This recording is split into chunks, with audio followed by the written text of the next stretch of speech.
Au démarrage de l'EcoSoft, vous obtenez la fenêtre suivante. Une fois que vous avez branché votre appareil et cliqué sur USB, les mesures disponibles apparaissent. Pour créer un patient, cliquez sur Nouveau, renseignez son nom, son prénom et son année, mois et jour de naissance. Cette date rend possible la comparaison entre les données du patient et les moyennes normées. Ce sont les seuls champs obligatoires pour enregistrer le patient.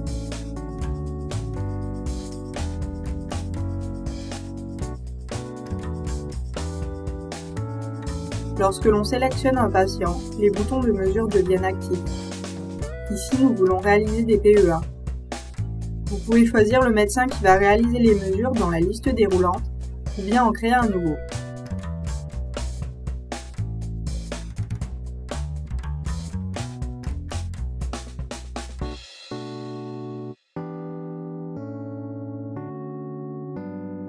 Voici l'affichage de la fenêtre lors de la première ouverture du logiciel.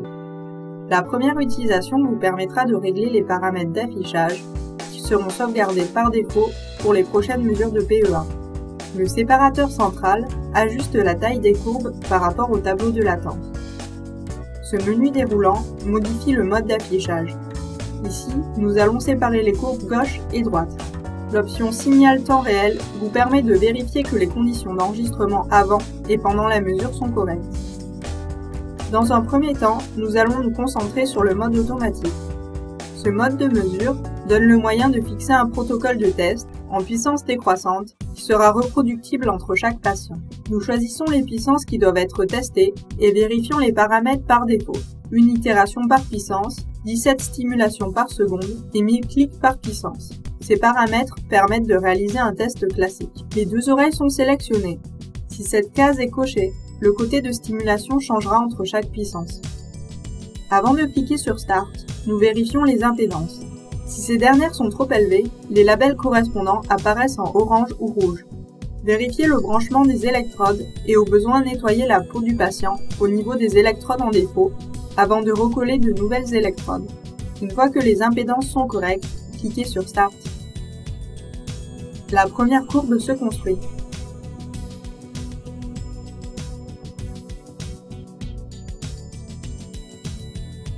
La molette de la souris zoome ou dézoome en amplitude. Ce curseur règle l'échelle de temps. On affiche ici 12 millisecondes pour une lecture optimale. Le tableau en bas à gauche nous indique l'état d'avancement de la mesure.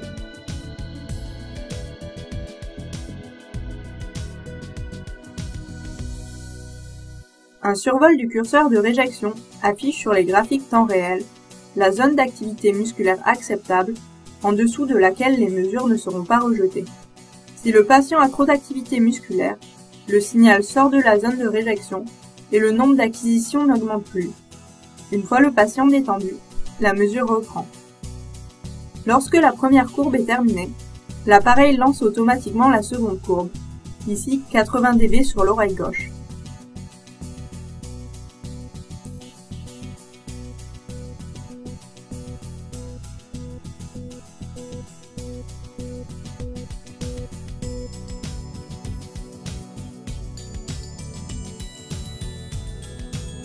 À tout moment, nous pouvons accéder au menu des options avancées. Ici, nous activons le placement automatique des ondes pendant la mesure.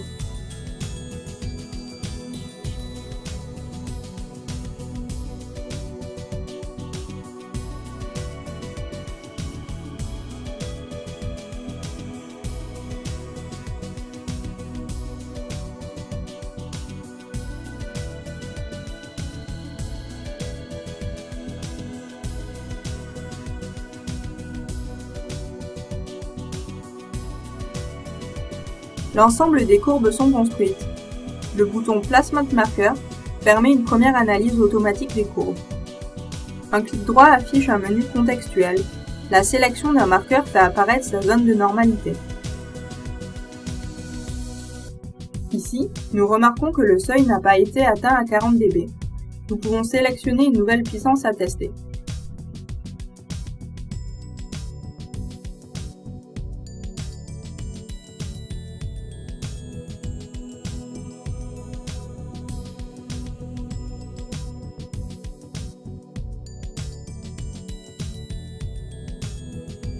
Nous avons aussi la possibilité de relancer une seule courbe en allant dans le mode manuel pour tester la reproductibilité. Dans ce mode, la mesure ne s'arrête pas automatiquement.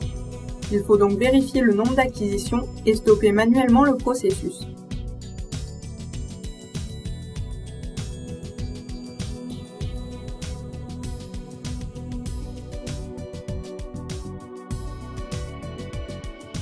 Un clic sur le label d'une courbe supprime les zones grisées de normalité.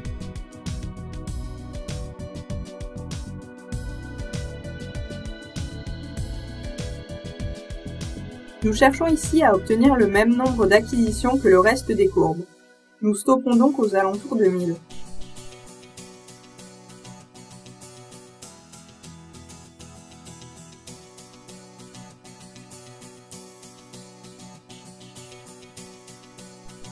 Une fois la mesure terminée, nous pouvons désactiver le mode signal temps réel pour mieux voir les courbes et sauver les données grâce à ce bouton.